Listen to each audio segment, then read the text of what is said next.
Today, I'll again be interviewing parent, educator, and writer Jocelyn Dickson. Kim has nearly 30 years of experience in the elementary school classroom. She has taught in public and private schools and currently teaches literature and writing. She is the author of a wonderful book, The Invisible Toolbox: The Power of Reading to Your Child from Birth to Adolescence. Today, we'll be talking about how you can help your child who has fallen behind in reading. Kim, welcome, and thanks for joining me again today. Thank you. I'm looking forward to this topic with you.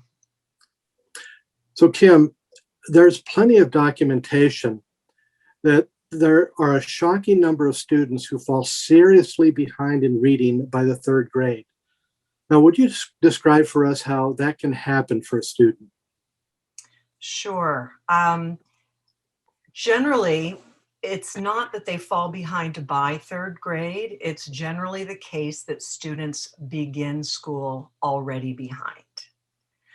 We are learning more and more about how critical those early first 5 years are before students start kindergarten. We know that like 80 to 85% of brain development occurs by the age of 3. So the things that happen before a child ever comes to school, ever sets foot in kindergarten, are critical in setting them up and preparing them to be successful in school. So students who start behind, and those are generally students who have not been read to, who have not had a rich language experience that comes through parents speaking to them, singing to them, and most importantly, well, or equally as importantly, reading to them because of the language development, vocabulary development that will come through that, already begin school behind their peers who have been read to. And so what we know is that we can expect students to grow by approximately 1 academic year every year. So what this means is that by the time a student reaches third grade, if they've started school behind, they will still be behind their peers. And that third grade year is a watershed year. We always look to that year because statistically, students who do not get caught up to their peers by third grade, 75% of them, 3 out of 4 of them, never will.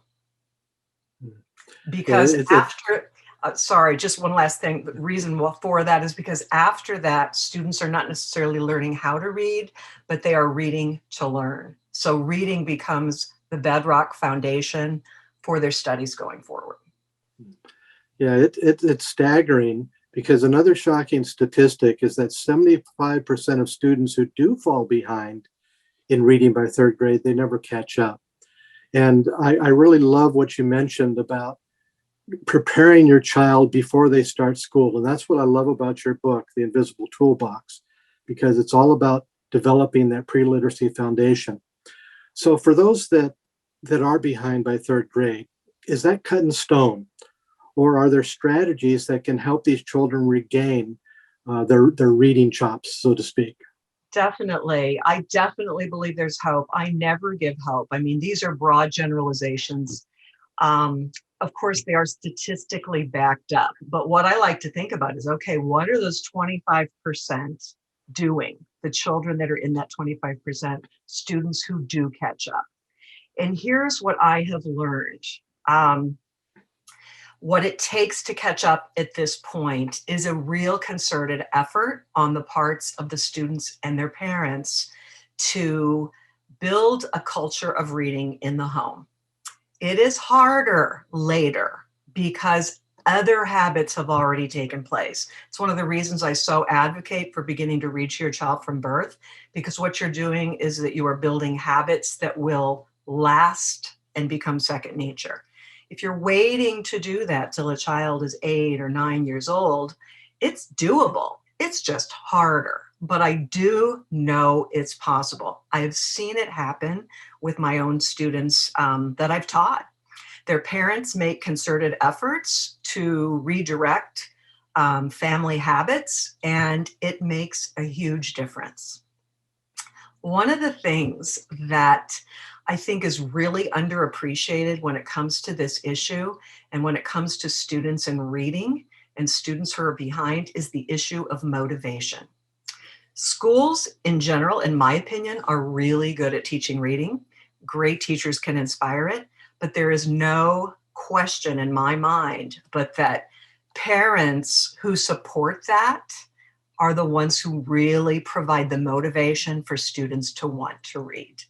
It really needs to come from the parents because they are the most essential people in terms of forming their children and what their children enjoy, and where space is made for them to participate. So parents can have a huge impact on turning things around, even in those elementary school years.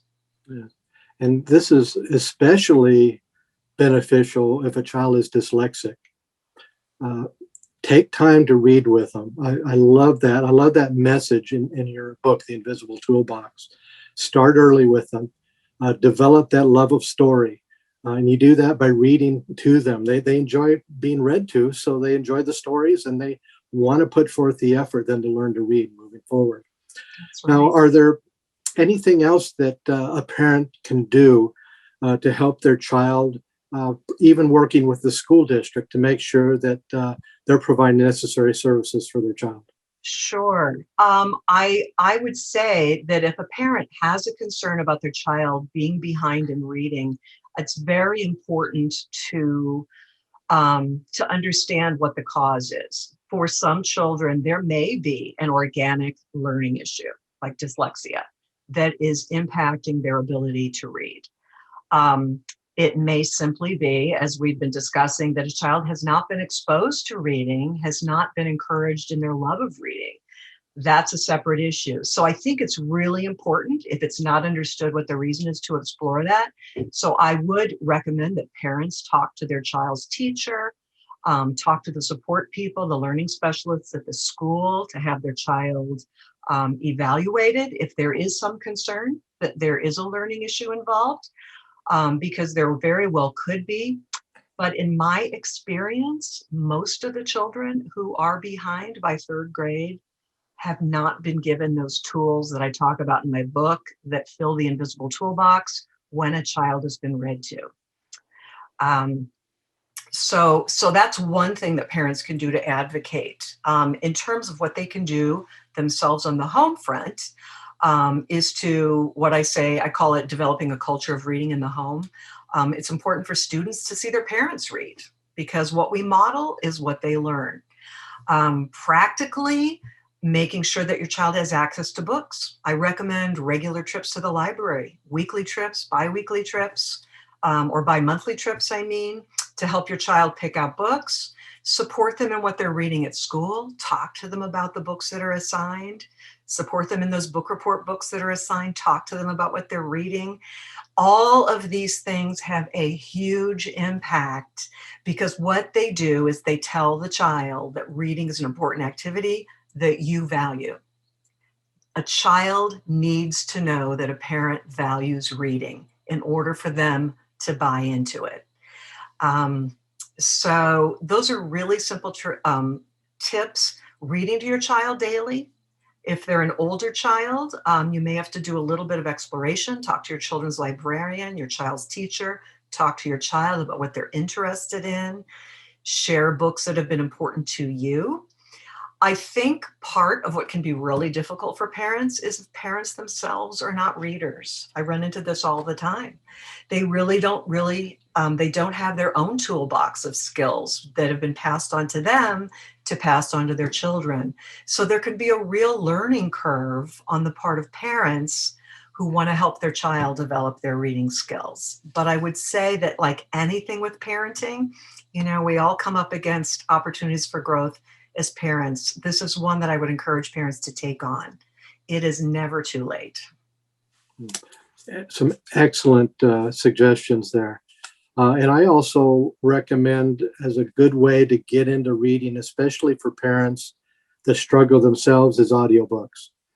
Because with an audiobook, you can still have the paper copy and have your child sit in the lap and follow along as it's being read. And even I like to be read to. I listen to audiobooks. So there are always ways to work around those difficulties. But yeah, I agree. A culture of reading should be developed earlier the better. Well, Kim, thank you so much for taking the time with us today. Now, to learn more about Kim Jocelyn Dickson and her book, The Invisible Toolbox, you can click on the link in the YouTube description below. Thank you again, Kim. Thanks, Don.